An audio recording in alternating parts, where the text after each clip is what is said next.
الحمد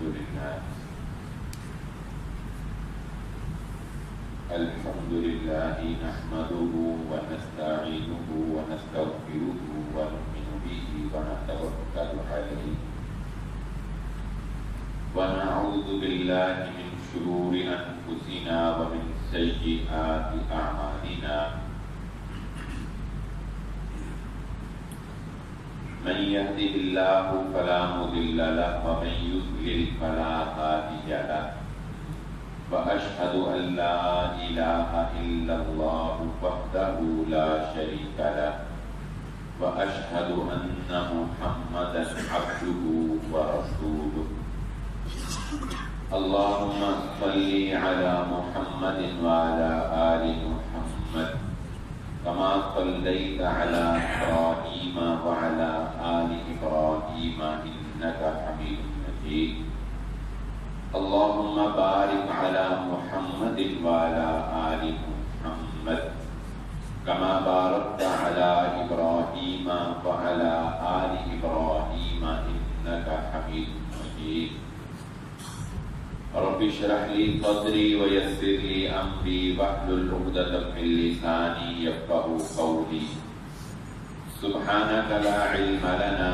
إلا ما علمتنا إنك أنت العليم الحكيم أما بعد فإن خير الحديث كتاب الله وخير الهدي هدي محمد صلى الله عليه وسلم وشر الأمور محدثاتها وكل محدثة بدعة وكل بدعة ضلالة وكل ضلالة في النار فأعوذ بالله من الشيطان الرجيم بسم الله الرحمن الرحيم قال الله تعالى في القرآن المجيد ربكم أعلم بكم إن يشاء يرحمكم وإن يشاء يعذبكم وما أرسلناك عليهم وكيلا قابل صدر احترام حاضرین مجلس محترم مکرم سامعین کرام، ہر قسم کی تعریفات اس خالق مالک ارض و سماوات کے لیے اور لاکھوں کروڑوں درود و سلام آپ محمد مصطفیٰ صلی اللہ علیہ وآلہ وسلم کی ذات اقدس پر۔ ہماری آج کی جو گفتگو ہے وہ کچھ اس مناسبت سے ہوگی کہ ہمارے باہمی اختلافات اور ہمارے اندر سے رواداری، مربت اور لحاظ کا پیمانہ کم کر رہا ہے۔ دن بدن ہمارے اندر سے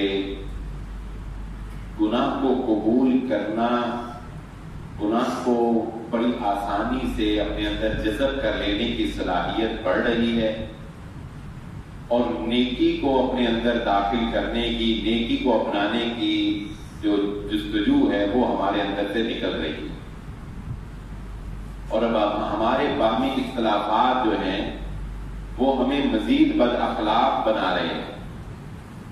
مسلمان جو ایک باکردار اور با اخلاق انسان ہوا کرتا تھا، جس کی زبان، جس کے ہاتھ سے کبھی اس کے مسلمان بھائی کو، مومن کو تکلیف نہیں پہنچتی تھی، آج کا مسلمان اس کے برعکس ایک تصویر نظر آتا ہے۔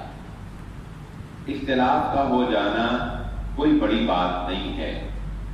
باپ اور بیٹے کے درمیان کسی معاملے میں، کسی کاروباری ڈیل میں اختلاف ہو جاتا ہے، باپ سمجھتا ہے کہ یہ ڈیل کرنے میں فائدہ ہے، بیٹا سمجھتا ہے کہ اس ڈیل کو نہ کرنے میں فائدہ ہے، دونوں میں اختلاف ہو جاتا ہے۔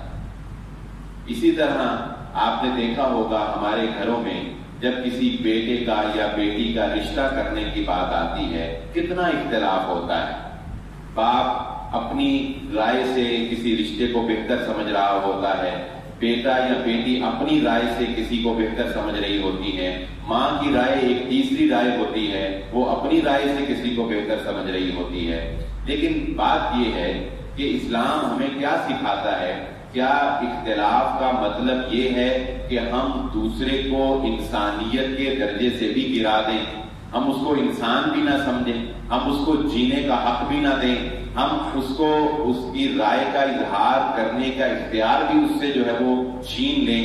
اس بارے میں ہمیں غور و فکر کرنا چاہیے کہ رسول اللہ صلی اللہ علیہ وآلہ وسلم نے علامات قیامت میں سے ایک نشانی یہ بھی بتائی تھی اعجاب کل ذی رأی برأیہ, کہ ایک وقت قیامت کے قریب یہ بھی آئے گا کہ جو شخص اپنی جو رائے رکھتا ہوگا وہ کہے گا کہ میری رائے ہی سب سے اچھی ہے, باقی سارے غلط. اپنی رائے کو مقدم کرنا اور اپنی رائے کو ہی بہتر سمجھنا, اپنی رائے کو ہی حتمی سمجھنا, اور یہ سمجھنا کہ میرا جو فیصلہ ہے یہ ہر لحاظ سے درست فیصلہ ہے, چاہے وہ دینی امور میں ہو یا وہ دنیاوی امور میں ہو یا وہ ہمارے باہمی معاملات میں ہو. کبھی بھی انسان کو یہ نہیں سمجھنا چاہیے کہ اس کی عقل سلیم ہے اور باقی سارے جو ہے وہ بے وقوف ہیں, اور جو وہ سمجھتا ہے کسی کو اتنی سمجھ اور عقل نہیں ہے. یہ چیز جب انسان اپنے آپ کو باقیوں کے مقابلے میں سب سے سمجھدار سمجھنا شروع کر دے اور باقیوں کو بے وقوف سمجھنا شروع کر دے تو دراصل وہی انسان غلطی پر ہوتا ہے. اختلاف میں ہمیشہ اعتدال کا راستہ ہی انسان کو بچاتا ہے, یہ بات دل نشین رکھیں. اختلاف میں ہمیشہ جو معتدل رائے ہوتی ہے وہی انسان کو بچاتی ہے. میں چند ایک مثالوں سے بھی آپ کو بات واضح کر دیتا ہوں, چونکہ یہ اختلافات امت کے اندر بہت گہرے ہوتے چلے جا رہے ہیں. مثال کے طور پہ محرم الحرام کے مہینے کے حوالے سے ہی ہم بات کر لیتے ہیں. حضرت علی رضی اللہ تعالیٰ عنہ کے بارے میں امت کے اندر 3 طرح کے گروہ پائے جاتے ہیں. حضرت علی رضی اللہ تعالیٰ عنہ کی ذات کے بارے میں 3 طرح کی آراء جو ہیں وہ دنیا کے اندر لوگ جو ہے وہ موجود ہیں. ایک وہ لوگ ہیں جنہوں نے حضرت علی رضی اللہ تعالیٰ عنہ کی ذات کے بارے میں غلو کیا, ان کو مانا تو اتنا مانا کہ ان کو اللہ کے ساتھ ملا دیا. اللہ تعالیٰ کہتے ہیں ایاک نعبد و ایاک نستعین, ہم اعتراف کرتے ہیں کہ اللہ صرف تجھ ہی سے ہم مدد مانگتے ہیں. لیکن ان لوگوں نے حضرت علی رضی اللہ تعالیٰ عنہ سے مدد مانگنا شروع کر دی. ان لوگوں نے حضرت علی رضی اللہ تعالیٰ عنہ کو مشکل کشا سمجھ لیا. قلوب کرتے کرتے بہت اوپر چلے گئے وہ, اور ان کے جہلاء نے تو بہت کچھ کہہ دیا.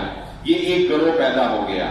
دوسرا گروہ حضرت علی رضی اللہ تعالیٰ عنہ کے بارے میں وہ پیدا ہو گیا جس نے حضرت علی رضی اللہ تعالیٰ عنہ سے اختلاف کیا اور حضرت علی, حضرت حسن حسین رضی اللہ تعالیٰ عنہ اجمعین کے بارے میں غلطیاں اور نقائص جو ہے وہ بیان کرنا شروع کر دیے اور ان کو غلط جو ہے وہ کہنا شروع کر دیا.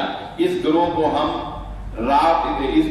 ناسبی کہتے ہیں. جو پہلا گروہ تھا اس کو رافضی کہا جاتا ہے, یہ اہل تشیع بھی اس میں شامل ہو جاتے ہیں. اور جو دوسرا گروہ ہے یہ ناسبی گروہ ہے جو اہل بیت کو ان کے مقام سے گراتا ہے. اب یہ کیا ہے؟ یہ 2 ایکسٹریمسٹ ہیں, متشدد گروہ. اب درمیانی اور اعتدال کا راستہ کیا ہے؟ وہ اہل سنت والجماعت کا راستہ ہے کہ حضرت علی رضی اللہ تعالیٰ عنہ کو وہ مقام دو جو مقام محمد الرسول اللہ صلی اللہ علیہ وآلہ وسلم نے ان کو دیا ہے. ہمارے ایمان کے میں شک ہوگا اگر ہم حضرت علی رضی اللہ تعالیٰ عنہ سے محبت نہیں کرتے, اگر ہم اہل بیت سے محبت نہیں کرتے. لیکن اس محبت کا مطلب یہ تو نہیں کہ ہم حضرت علی رضی اللہ تعالیٰ عنہ کو بڑھا کر نبی سے بھی بڑھا دیں یا نبی کے برابر کر دیں یا اللہ تعالیٰ کے ساتھ شریک ٹھہرانا شروع کر دیں. اس کا ہرگز یہ مطلب نہ ان کے مقام کو بڑھاؤ نہ ان کے مقام کو گراؤ. ہمیشہ اعتدال والے لوگ ہی فلاح پاتے ہیں. اسی طرح یزید کے بارے میں بھی آپ دیکھ لیجیے. یہ اب امت کے اندر کتنا بڑا اختلاف ہے, یعنی اتنا گہرا اختلاف ہے کہ ایک دوسرے کے جان کے دشمن بن جاتے ہیں, ایک دوسرے پر طعن و تشنیع کرتے ہیں, ایک دوسرے کو گالم گلوچ جو ہے وہ کرتے ہیں. اور یہ سوشل میڈیا کے اوپر آپ دیکھتے ہیں نہ جانے کیا کچھ ہو رہا ہوتا ہے. اب یزید کے بارے میں بھی آج سن لیجیے کہ علماء کے مابین امت کے درمیان 3 قسم کی آراء پائی جاتی ہیں. تاریخ بھری پڑی ہے, دلائل ہر ایک کے پاس اپنے موجود ہوتے ہیں. ہر کوئی ایک آدمی کی آپ بات سنیں گے تو آپ کو اس کی بات صحیح لگے گی, دوسرے کی بات سنیں گے تو اس کی صحیح لگے گی, دونوں کو ملا کر سنیں گے تو فیصلہ ہی نہیں کر پائیں گے کس کا کیا کرو, یا ایک تیسرا اور گروہ بن جائے گا. تو یہ کچھ معاملات ایسے ہوتے ہیں جو میں یہ سمجھتا ہوں کہ ان کا حل نکالنا ناممکن ہوتا ہے. اگر آپ حل نکالنے کی طرف جائیں گے تو ایک رائے آپ کی بن جائے گی اور وہی رائے آپ کو پھر اختلاف پر ابھار دے گی. تو بہرحال 3 آراء امت کے اندر یزید کو لے کر ایک بات ذہن نشین رکھ لیں، یزید جو ہے یہ صحابی نہیں ہے، یہ صحابی نہیں ہے. ہمارے دل میں صحابی کا دفاع کرنا ہے. اگر کوئی صحابی کو برا کہتا ہے، کوئی صحابی کے اوپر تبرہ کرتا ہے، تو ہمارے ایمان کا تقاضا یہ ہے کہ ہم خاموش نہ بیٹھیں، کیونکہ صحابہ کا مقام و مرتبہ اللہ رب العزت نے قرآن میں بیان کیا. صحابہ کی شان اللہ رب العزت نے قرآن میں بیان کی ہے. ان کو رضی اللہ کا خطاب اللہ رب العزت نے قرآن میں دیا ہے، اور محمد الرسول اللہ صلی اللہ علیہ وسلم نے اپنے صحابہ کے ساتھ محبت کرنے کی تلقین ہمیں فرمائی. اس لیے یزید صحابی نہیں، اس کا درجہ بعد کا ہے. اب پہلا گروہ جو ہے یزید کے بارے میں امت کے اندر کون سا ہے جو یہ کہتا ہے کہ یزید حضرت حسین رضی اللہ تعالیٰ عنہ کی شہادت میں برابر کا شریک ہے. اس کے حکم سے، اس کے کہنے سے یا اس کے اطلاع میں یہ سارا کام جو ہے وہ ہوا. چنانچہ اس بات کو لے کر وہ یزید کے اوپر لعنت کرتا ہے، یزید کو گالی گلوچ کرتا ہے. یہ بات ذہن نشین رکھ لیں کہ حضرت حسین رضی اللہ تعالیٰ عنہ کا جو بھی قاتل ہے، ہم کہتے ہیں اللہ رب العزت اس کے اوپر لعنت فرمائے. جو بھی اس کا قاتل، اس میں کوئی دو رائے نہیں ہے کہ حضرت حسین رضی اللہ تعالیٰ عنہ کے ساتھ ہماری محبت ہے اور ہم ان کے قاتلین کے قتل ہمدرد نہیں ہو سکتے، جو بھی ان کا کوئی قاتل. لیکن میں آپ کو آراء بتا رہا ہوں، جو آپ کا دل کرے گا اپنا لیجیے گا. امت کے اختلاف کی بات ہم سمجھ رہے ہیں کیسے پیدا ہوگا. ایک گروہ یہ پیدا ہو گیا. اب دیکھیں معاملہ کتنا نازک ہے. ایک طرف اہل بیت ہے، اہل بیت جن سے محبت ہمارا ایمان ہے، اور اگر خدا نہ خواستہ اہل بیت کی شان میں ہم ہلکی سی بھی کمی کر دیں تو ہمارے تو ایمان کے جانے کا خطرہ ہے. اہل بیت کے معاملے میں ہم کوئی غلطی، ہلکی سی بھی مسٹیک کر دیں، ہم ہلکا سے بھی کوئی بات ایسی کہہ دیں جو ان کے شایان شان نہ ہو، تو یہ بڑا نازک معاملہ ہے. اس لیے یہ بڑا حساس مسئلہ ہے. اس میں گفتگو بڑے حساس طریقے سے انسان کو کرنی چاہیے. دوسرا گروہ کون سا ہے؟ دوسرا گروہ وہ ہے جو یزید کو حضرت حسین رضی اللہ تعالیٰ عنہ کی شہادت سے مبرہ سمجھتا ہے. وہ یہ کہتا ہے کہ یزید حضرت حسین رضی اللہ تعالیٰ عنہ کی شہادت میں شریک نہیں تھا، اس کو علم نہیں تھا، اس کے حکم پر یہ کام نہیں ہوا. یہ دوسرا گروہ. اب اس دوسرے گروہ نے جو یزید کو حضرت حسین رضی اللہ تعالیٰ عنہ کی شہادت میں شریک نہیں سمجھا، انہوں نے شریک سمجھا. تو انہوں نے کہا، جب بھی یزید کا نام لیا تو انہوں نے کہا یزید لعنت اللہ علیہ. ٹھیک ہے. اب جب انہوں نے یزید لعنت اللہ علیہ کہا تو یہ جو دوسرا گروہ تھا جس نے یزید کو حضرت حسین رضی اللہ تعالیٰ عنہ کی شہادت میں شریک نہ سمجھا، اس نے کہا یزید رحمت اللہ علیہ. اس نے کیا کہا؟ یزید رحمت اللہ علیہ. اب یہ جو اس کو رحمت اللہ کہنا اور اس کو لعنت اللہ کہنا، یہ دونوں ایکسٹریم ہیں. یہ دونوں کیا ہے؟ ایکسٹریم ہے. اب ان کے رحمت اللہ کہنے کی وجہ سے ان کو غصہ آتا ہے اور ان کے لعنت اللہ کہنے کی وجہ سے ان کو غصہ آتا ہے. اور اس غصے کا نتیجہ کیا نکلتا ہے کہ دونوں ایک دوسرے کی بات کو سمجھنے کے لیے یا اعتدال کی راہ اختیار کرنے کے لیے تیار نہیں ہیں، بلکہ یزید کو لے کر امت ایک دوسرے کی جانی دشمن بن گئی اور ایک دوسرے کے اوپر جو ہے وہ قدغن لگا کر ایک دوسرے کو جو ہے قتل و غارت تک جو ہے وہ امت نے پہنچا دیا. یہ دو آراء ہیں. اور تیسری رائے جو میں نے شروع میں ہی ذکر کیا کہ ہر مسئلے میں بہرحال ہمیں کوشش اعتدال کی رائے اختیار کرنے کی کرنی چاہیے. یزید کے بارے میں ایک تیسری رائے، اور وہ تیسری رائے کیا ہے؟ وہ تیسری رائے آپ کہہ سکتے ہیں کہ مجھ جیسے کمزور لوگوں کی رائے ہے. مجھ جیسے وہ لوگ جو فطرے کو پسند نہیں کرتے، انتشار کو پسند نہیں کرتے، ان لوگوں کی رائے ہے. اور وہ رائے یہ ہے، جیسے کہ میں نے شروع میں ذکر کیا، کہ نہ تو ہم پر یہ لازم ہے کہ ہم یزید کا دفاع کریں اور نہ ہی ہم پر یہ لازم ہے کہ ہم اسے جو ہے وہ پکا جہنمی جو ہے وہ قرار دیں. تیسری رائے ہے، وہ کہتے ہیں کہ ہمیں اس کے بارے میں خاموشی اختیار کرنی چاہیے. نہ ہمیں اسے لعنت اللہ کہنا چاہیے کہ اگر وہ لعنت اللہ کا مستحق نہیں ہے تو کلمہ گو تو ہے، تو ہم اپنی زبان سے غلط کہہ رہے ہیں. اور نہ ہمیں رحمت اللہ کہنا چاہیے، کیونکہ یہ کہنے سے ان کو غصہ چڑھتا ہے اور امت کے اندر ایک مفت کی لڑائی جو ہے وہ پیدا ہوتی ہے۔ اس لیے ہمیں اس معاملے کے اندر خاموشی اختیار کرنی چاہیے کہ وہ جو بھی اگر وہ شریک تھا تو اپنا انجام اللہ رب العزت سے قیامت والے دن پالے گا، نہیں شریک تھا تب بھی جو ہے وہ اپنا انجام پالے گا۔ ہمارا ساتھ یزید کا نہیں ہے، ہمارا ساتھ حضرت حسین رضی اللہ تعالیٰ عنہ کا۔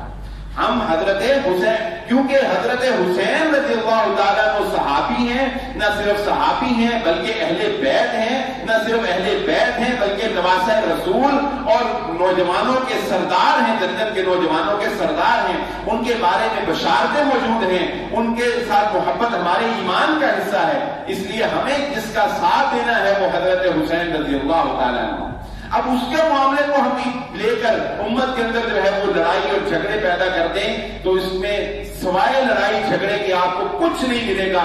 آج 1400 سال گزر جانے کے بعد بھی، 14 صدیاں گزر جانے کے بعد بھی اگر یہ مسئلہ حل نہیں ہو سکا تو آئندہ 50 صدیاں بھی گزر جائیں گی، یہ مسئلہ حل ہو سکے گا نہیں۔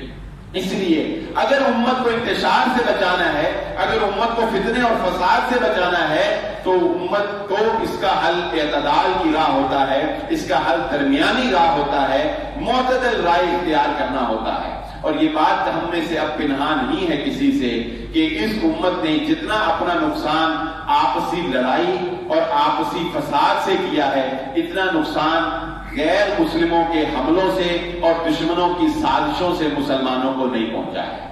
جتنا نقصان مسلمانوں کو آپسی فساد سے ہوا، جتنا نقصان مسلمانوں کو ایک دوسرے کے گریبان پکڑنے سے ہوا، ایک دوسرے کے گریبان چاک کرنے سے ہوا ہے۔ آئیے اسی بات کو لے کر ہم آگے چلتے ہیں۔ کیا صحابہ اکرام کے مابین اختلاف رائے نہیں ہوا تھا؟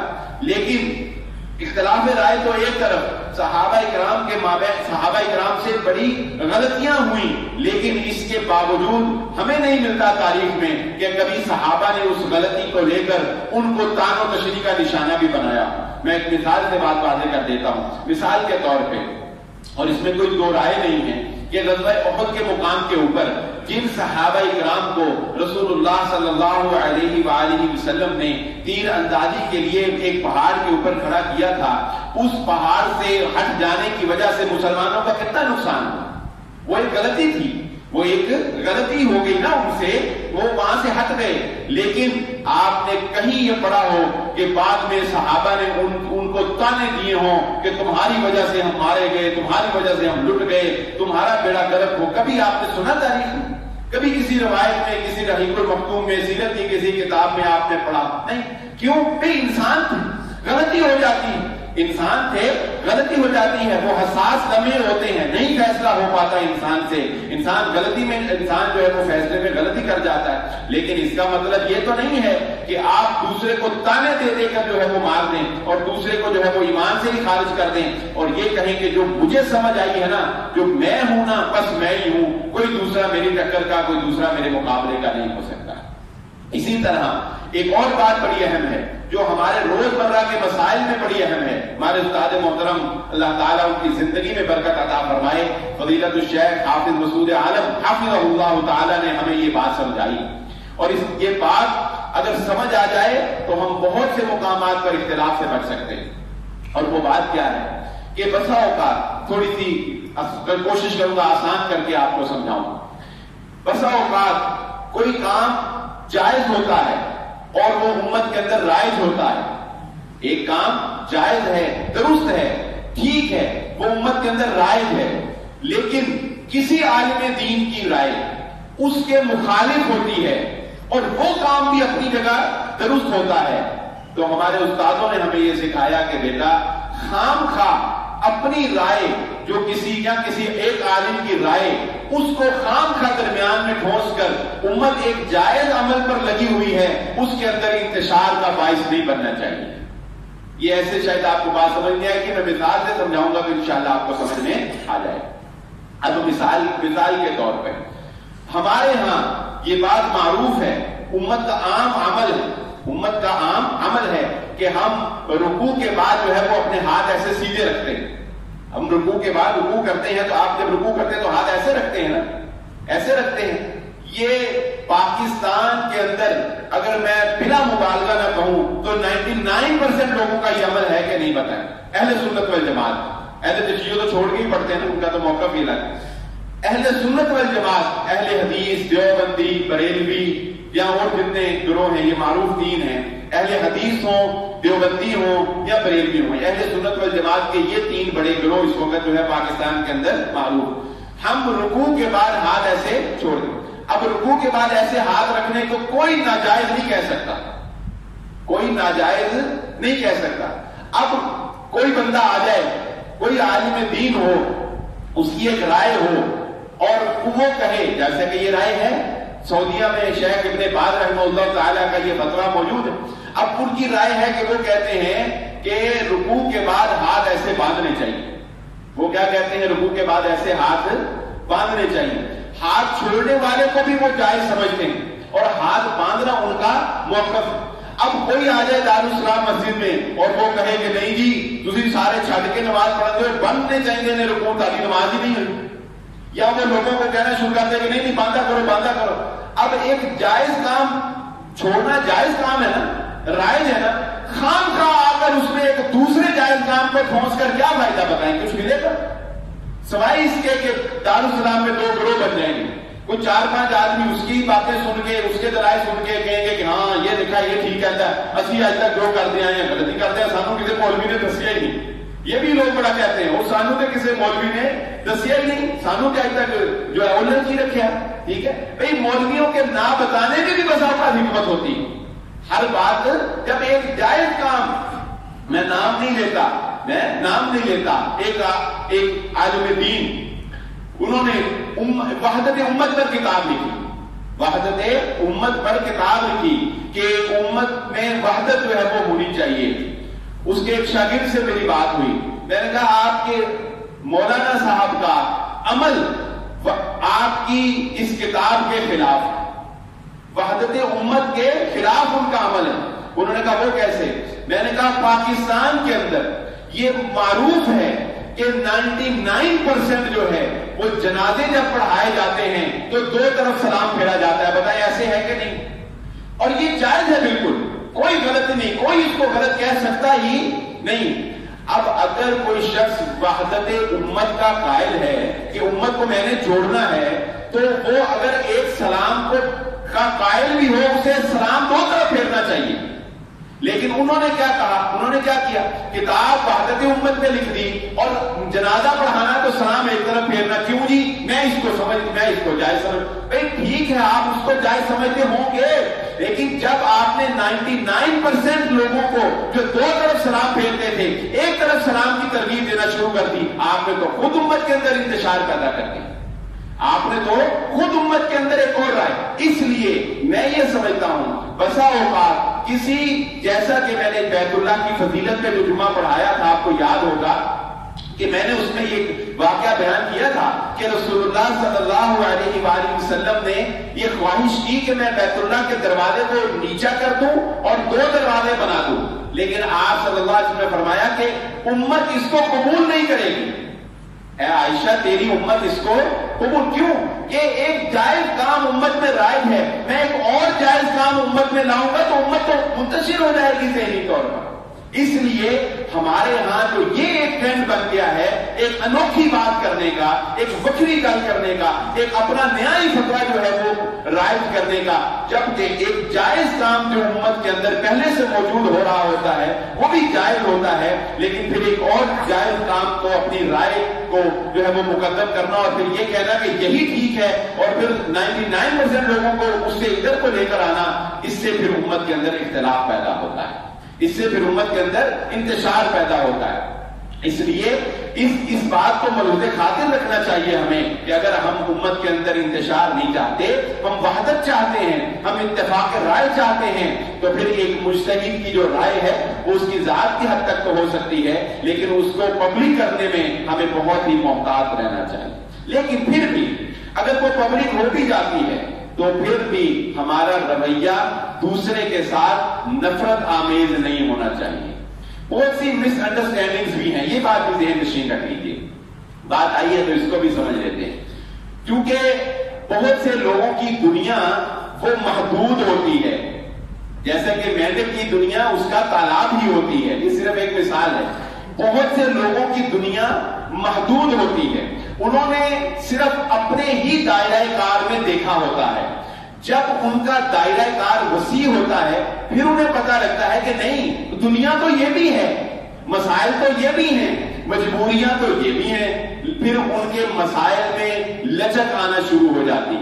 میں مثال سے بات سمجھا دیتا ہوں، آپ کو سمجھ فوراً ہی آ جائے گی. میرے کزن نے، میرے تایا ابو کے بیٹے نے تیسری منزل، گلستان کالونی اکبر چوک میں تیسری منزل سے اٹھا کر ٹی وی گلی میں پھینکا. یہ میں اپنے خاندان کی آپ کو بات بتا رہا ہوں. کیوں؟ شیطان توڑ دیا. کیوں ایسا ہوا؟ دائرہ کار محدود تھا، سمجھتے تھے یہی دنیا ہے. آج بتائیے وہ جو توڑنے والا تھا، آج اس کے ہاتھ میں ہر وقت جو ہے وہ موبائل ہوگا جس پر ہر عالم دین کی ویڈیو چل رہی ہوگی، وہ توڑوانے والوں کی بھی ویڈیو چل رہی ہوگی. اسی طرح بہت سے امور جو ہیں وہ اس بات کے متقاضی ہوتے ہیں کہ ہم اپنے دائرہ کار سے نکل کر ذرا سوچیں. جب انسان دائرہ کار سے نکلتا ہے، دوسروں کے موقف کو سنتا ہے، دنیا کی مجبوریاں دیکھتا ہے، پھر اسے اندازہ ہوتا ہے کہ نہیں، دنیا اس کے علاوہ بھی ہے. آگے چلیے. مثال کے طور پہ جو وہ لوگ جو مس انڈرسٹینڈنگز پیدا کرتے ہیں، خدشات پیدا کرتے ہیں، وہ یہ چاہتے ہی نہیں ہیں کہ کوئی ایک مکتبہ فکر کے لوگ دوسرے مکتبہ فکر کی بات سنیں. کیونکہ جب وہ دوسرے مکتبہ فکر کی بات سنیں گے تو ان کے اندر، ان کے ساتھ اگر وہ حق پر ہے تو لچک پیدا ہو جائے گی، لچک اور نرمی پیدا ہو جائے گی. اس وجہ سے ہر جو اپنے محدود رکھنے والا شخص ہے، جو ہر وہ فرد جو امت کو توڑ کر رکھنا چاہتا ہے، وہ لوگوں کو ان کے دائرہ کار سے باہر نہیں نکلنے دیتا. مثال کے طور پہ، مثال سے سمجھتے ہیں، مثال کے طور پہ اہل حدیث کے بارے میں جو دوسرے مکتبہ فکر کے لوگ ہیں، وہ اہل حدیث کے بارے میں یہ بات مشہور کرتے ہیں کہ یہ نعوذ باللہ اہل بیت سے محبت نہیں کرتے، لہذا ان کی بات نہ سنو. اسی طرح یہ کہا جاتا ہے کہ یہ تو درود کے منکر ہیں، لہذا محمد رسول اللہ صلی اللہ علیہ وسلم سے یہ اس طرح والہانہ محبت نہیں کرتے، لہذا ان کی بات نہ سنو. یہ باتیں معروف کی جاتی ہیں کہ نہیں کی جاتی؟ اچھا، اب اس کا نتیجہ کیا ہوتا ہے کہ لوگ اپنے ہی ذہن میں ایک سوچ بنا لیتے ہیں کہ نہیں یار، اہل حدیث تو جو ہیں وہ گستاخ ہیں، اہل حدیث تو اہل بیت کے محبت نہیں کرتے. لیکن کبھی کوئی بھولا بسرا آ کے دارالسلام میں جمعہ پڑھ لیتا ہے تو اسے پتا چلتا ہے کہ بھائی یہ تو اہل بیت کے محبت کرنے والے ہیں، یہ تو نبی صلی اللہ علیہ وسلم تک درود کے قائل ہیں، یہ تو درود کو دعا کا حصہ سمجھتے ہیں، نماز کا حصہ سمجھتے ہیں. پھر اس کی آنکھیں کھلتی. اسی طرح اہل حدیثوں کے اندر بھی ایسا ہے. اہل حدیث بھی یہی سمجھتے ہیں کہ جو ہر طبقہ، ہر مکتبہ فکر میں ہر لیول کے لوگ ہوتے ہیں، بعض معتدل، بعض متشدد، بعض مناظرہ قسم کے جو ہے وہ لوگ، ہر طرح کے لوگ، بعض جہالا ہوتے ہیں، وہ بات ہی ایسی پوری کرتے ہیں کہ بندہ کہتا ہے کہ یار یہ بندہ عالم ہو ہی نہیں سکتا. ایسے جہالا بھی ہر مکتبہ فکر میں ہوتے ہیں. اچھا، اہل حدیثوں کے اندر بھی یہ بات مشہور اور معروف ہے کہ نہیں جی، جو مقلد ہیں وہ تو بس نبی صلی اللہ علیہ وسلم کی حدیث کو پسے پش ڈال دیتے ہیں، مانتے ہی نہیں ہیں، وہ تو امام کی ہی مانتے ہیں. حالانکہ 100% ایسا نہیں، حالانکہ 100% ایسا نہیں. اور اب تو بہت زیادہ لچک ان کے اندر آ گئی. بلکہ مولانا تقی عثمانی رحمہ اللہ تعالیٰ کی اگر آپ کتابیں پڑھیں گے تو ان کے اندر تو بہت سی ایسی رائے ہیں جس میں انہوں نے امام ابو حنیفہ رحمہ اللہ کی رائے کو رد کیا، امام ابو حنیفہ رحمہ اللہ کی رائے کو ختم کیا، اگرچہ وہ اپنے آپ کو مقلد کہتے ہیں. ان کے اندر لچک آئی. کیوں؟ ان کا دائرہ کار وسیع ہوا. یہ سوشل میڈیا کی بھی برکت ہے اور میڈیا کے فروغ کی بھی برکت. اچھا، اس وجہ سے ہمارا یہ ذہن ہی بن گیا کہ نہیں یہ تو ہے ہی بس ایسے ہی ہے، تو نبی صلی اللہ علیہ وسلم حدیث کو مانتے ہی نہیں ہیں. ہم نے وہ ایک ذہن بنا لیا اور ان کے ساتھ ہماری نفرت بڑھ گئی. اسی طرح بریلوی حضرات کے بارے میں اہل حدیثوں کا یہ ذہن بن گیا کہ یہ تو ہوتے ہی جو ہے بس مشرکی. بتائیے ذہن ہے کہ نہیں؟ یہ مشرکی ہے. لیکن ہر بریلوی مشرک نہیں ہوتا، ہر بریلوی مشرک تو نہیں ہوتا. ہاں، وہ جو درباروں پر جا کر سجدے کرتے ہیں ان کو ان کے علماء بھی کہتے ہیں کہ تم غلط کر رہے ہیں. جو ان کے علماء ہیں، جیسا کہ میں نے پہلے بات کی، ہر طبقہ فکر میں کچھ لوگ ہوتے ہیں جو اچھے ہوتے ہیں، علم والے ہوتے ہیں، بات کو سمجھنے اور سمجھانے والے ہوتے ہیں، اور ہر مکتبہ فکر میں ایسے بھی ہوتے ہیں جو انتشار، جو فتنہ پروری اور جو اپنی بات کو آگے کرنے والے ہوتے ہیں۔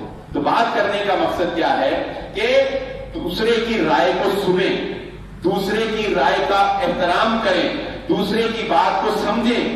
اگر آپ کو دوسرے کی رائے اپنے علماء کی رائے سے دلائل کی بنیاد کے اوپر، اور دلائل وہ من گھڑت نہیں ہونے چاہیے۔ دلائل میں ہم جب بات کرتے ہیں تو دلیل کون سی؟ دلیل قرآن اور محمد الرسول اللہ صلی اللہ علیہ وآلہ وسلم کا فرمان، دلیل صحابہ کرام کا عمل سنیں۔ اگر اس کی بات آپ کو بہتر لگتی ہے تو یقین مانیے اس کو ماننے میں ذرا دیر نہ کیجیے، اس کو ماننے میں ذرا بھر بھی دیر نہ کیجیے۔ ہمارے اندر ایک بہت بڑی اختلاف کی وجہ یہ بھی ہے جو رسول اللہ صلی اللہ علیہ وسلم نے فرمایا، اور جو میں نے شروع میں بھی آپ کو بیان کر دی وہ حدیث، کہ کوئی بندہ یہ ماننے کے لیے تیار نہیں ہے کہ میں اب میری رائے کمزور اور میں دوسرے کی رائے مان لوں، میں دوسرے کی بات مان لوں، میں دوسرے سے ہار جاؤں۔ مناظرے میں کبھی بھی مناظر کو فائدہ نہیں ہوا، 99% مناظر کو فائدہ نہیں ہوا، سننے والوں کو فائدہ ہو جاتا ہے۔ جب بھی دو آدمیوں کا مناظرہ ہوتا ہے، مناظر کو کیا مطلب؟ کبھی آپ نے یہ دیکھا کہ دو مناظرہ کرنے والوں نے جب مناظرہ ختم کیا ہو تو ایک نے یہ کہا ہو کہ ٹھیک ہے میں دوسرے کی رائے کو مانتا ہوں؟ کبھی دیکھا؟ میں نے نہیں ابھی تک ایسا کوئی مناظرہ۔ اس نے یہ کہا ہو کہ جی ہاں میں مان گیا، میری غلطی تھی، میں غلطی پر مجھے سمجھ نہیں آئی، لہذا میں اس کی رائے کو آج کے بعد اپنا، اللہ ماشاءاللہ کوئی ہوگا نہیں مانتا۔ کیوں؟ وہ سوچ کے آیا ہوتا ہے کہ میں نے اس کو ہرانا ہی ہرانا ہے، وہ بنا کر ذہن آیا ہوتا ہے، ماننے کے لیے تو وہ آیا ہی نہیں ہوتا، سمجھنے اور سمجھانے کے لیے تو وہ آیا ہی نہیں ہوتا، وہ تو آیا ہی اس لیے ہوتا ہے کہ میں نے اس کو ہرانا۔ اور اگر وہ اپنی ہار مان لینا تو پیچھے ایک پورا طبقہ بیٹھا ہے جو اس کو لان تان کرنے والا ہے، پیچھے ایک پورا طبقہ ہے، اس کے حواری ہیں، اس کے پیچھے پورا ایک گروہ ہے جو اس کو کہے گا چل تو بڑا مناظر بنتا تھا، ہار کے آ گیا، نکل یہاں سے۔ اس لیے ہاں، لیکن جو سننے والے ہوتے ہیں ان کو پتہ لگ جاتا ہے کہ کس کی بات صحیح ہے اور کس کی بات غلط ہے، وہ بدل جاتے ہیں، سننے والے بدل جاتے ہیں۔ یہ اتنی بری چیز ہے، انا، تعصب اور اپنی شکست کو قبول نہ کرنا، یہ اتنی بری چیز ہے، انسان جہنم برداشت کر لیتا ہے، اپنی انا نہیں چھوڑتا۔ میں مثال سے بات سمجھا دیتا ہوں۔ لعان ہوا، لمبا واقعہ ہے، مختصر سی، صرف اپنی محلے شاہد ذکر کروں گا۔ لعان ہوا رسول اللہ صلی اللہ علیہ وسلم کے دور میں، میں نے اس میں پورا جمعہ پڑھایا تھا کہ لعان کیا ہوتا ہے۔ صحابی نے اپنی بیوی کو غیر حالت کے اندر کسی مرد کے ساتھ دیکھا، انہوں نے آ کر رسول اللہ صلی اللہ علیہ وسلم شکایت لگائی، رسول اللہ صلی اللہ علیہ وآلہ وسلم نے، اس کا طریقہ یہ ہوتا ہے دونوں کے درمیان لعان کروایا جاتا ہے، یعنی وہ 5 قسمیں کھائے، وہ 5 قسمیں۔ مرد سچا تھا، عورت جھوٹی، اور وہ بعد میں پتہ چل گیا جب بچہ پیدا ہوا۔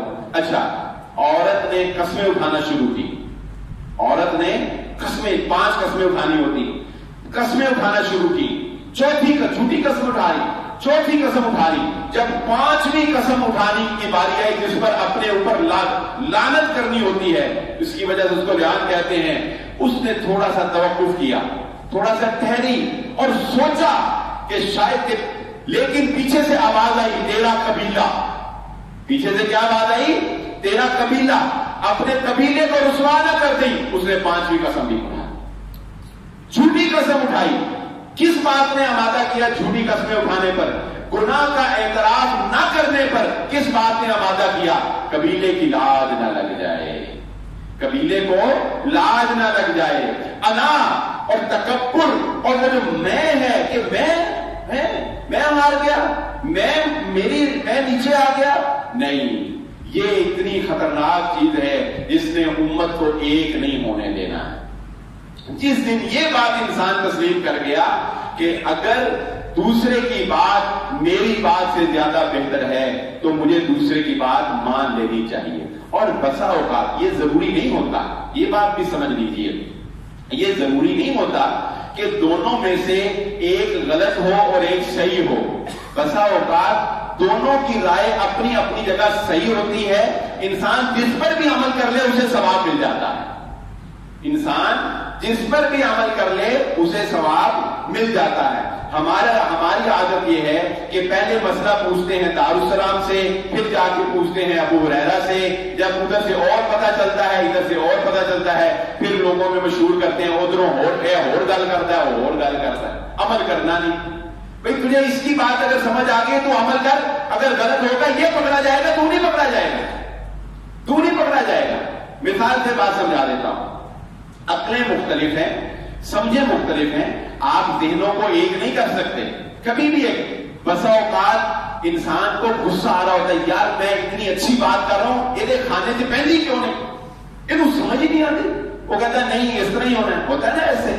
وہ اچھا وہ جو دوسرا ہوتا ہے نا وہ سمجھ, اس طرح کہ میں سیاسی بات نہیں کرتا, اس طرح کہ اب نون لیگیوں کو لگتا ہے کہ پی ٹی آئی والے بڑے ہی جاہل ہیں, بڑے ہی جاہل ہیں, ان کو سمجھ ہی نہیں آتی کھوٹوں کو, اور پی ٹی آئی والوں کو لگتا ہے کہ نون لیگ بڑے ہی جاہل ہیں, یہ ہے ہی بس ایک نان اور روٹی پہ بکنے. ایسے ہی ہے کہ نہیں؟ دونوں کو یہی لگتا ہے کہ یہ وہ ان کو کہتے ہیں بڑے جاہل ہے, وہ ان کو کہتے ہیں بڑے جاہل, دونوں کو یہی لگتا ہے. مثال سے سمجھا دیتا ہوں. عقلیں ایک نہیں ہوتی, دین کے اندر بھی اختلاف ہو جاتا ہے. دونوں میں سے جس کی رائے بھی انسان کو بہتر لگے, قرآن و حدیث کے زیادہ قریب لگے, دل کے زیادہ قریب لگے, تو انسان کو اس کی رائے کو اپنا لینا چاہیے. وہ اللہ تعالیٰ کے ہاں انشاءاللہ قبول ہوگا, گناہگار نہیں ہوگا. مثال سے بات سمجھا دیتا. مثال کے طور پہ ایک انسان سفر پر گیا, نماز سفر میں قصر پڑھنی ہے, اس کی نماز قضا ہو گئی, نہیں پڑھ سکا, نماز کا وقت گزر گیا, وہ سفر کر کے اپنے گھر واپس آ گیا, نماز قضا ہو چکی ہے. اب مسئلہ پیدا ہوا کہ جب وہ گھر آ گیا تو نماز پوری پڑھے گا یا قصر پڑھے گا. سوال ہے, وہ سفر پر گیا, نماز گھر آ گیا, نماز پوری پڑھے گا یا کیا پڑھے گا, قصر پڑھے گا. اب اس نے علماء سے رابطہ کیا. اب یہ اجتہادی مسئلہ ہے. ایک عالم دین نے سوچا کہ یہ جو قصر کی سہولت ہے یہ تو ہے صرف سفر کے لیے, یہ جو قصر نماز پڑھنے کی سہولت ہے یہ کس کے لیے ہے, صرف سفر میں مسافر کے لیے. یہ اب مسافر رہا ہی نہیں, یہ تو مقیم ہو گیا, تو لہذا اگر یہ سفر میں ہوتا تو قصر پڑتا, یہ تو اب سفر میں رہا ہی نہیں, یہ مقیم ہو گیا. لہذا اس نے کہا کہ بھئی تم 4 رکعتیں عصر کی پوری پڑھو گے. تم کیا پڑھو گے, 4 پوری پڑھو گے. اس نے کہا جی ٹھیک ہے, اس نے عمل کر لیا. اس کا عمل اپنی جگہ بالکل درست. ایک اور عالم دین سے پوچھا, اس نے سوچا, اس نے کہا کہ انسان اتنے ہی کام کرنے کا پابند ہے جتنا کام اس پہ فرض ہوتا ہے. یہ شریعت کا اصول ہے, لا یکلف اللہ نفسا الا وسعہا. جتنا کام آپ پہ فرض ہے آپ اتنے کرنے کے پابند ہیں, اس سے زیادہ کرنے کے پابند تو نہیں ہے نا. اچھا, اب جو مسافر ہے اس پہ کتنی رکعتیں فرض ہوتی ہیں بتائیں؟ 2 رکعت. اس پہ 4 فرض نہیں ہے. مسافر پر کتنی رکعتیں فرض ہوتی ہیں؟ 2. اس نے کہا کہ جب یہ مسافر تھا, وقت سارا نماز کا سفر میں ہی گزر گیا, اس کے اوپر فرض ہی 2 ہے تو 4 کیوں پڑے؟ اس کے اوپر فرض ہی 2 ہی ہیں. اب یہ مسافر نہیں بھی رہا تو کیا ہوا, انسان نے تو اتنا ہی پڑھنا ہے نا جتنا فرض ہوا, جتنا فرض نہیں ہے وہ نہیں پڑھنی. لہذا اس نے کہا کہ بھائی تم پر 2 ہی فرض ہوئی تھی, تم نے 2 ہی پڑھنی. اس نے 2 کا فتویٰ دے دیا. اب اگر وہ اس کے فتوے میں عمل کر کے 2 پڑھ لیتا ہے تو اس کی انشاءاللہ وہ 2 بھی قبول ہیں, اور وہ 4 پڑھ لیتا ہے 4 بھی قبول ہیں, دونوں اپنی جگہ درست ہے.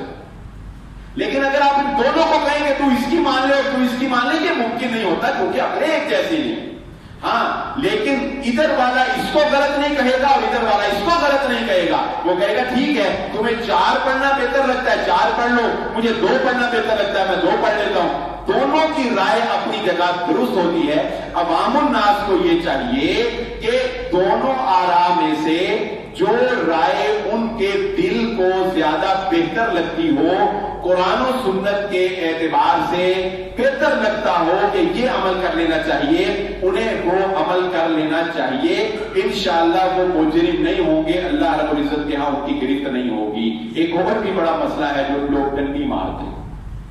مجھے فون آیا ہے، سوال تو بہت عجیب و غریب آتے ہیں، آپ سنیں تو آپ کے رونگٹے کھڑے ہو جائیں.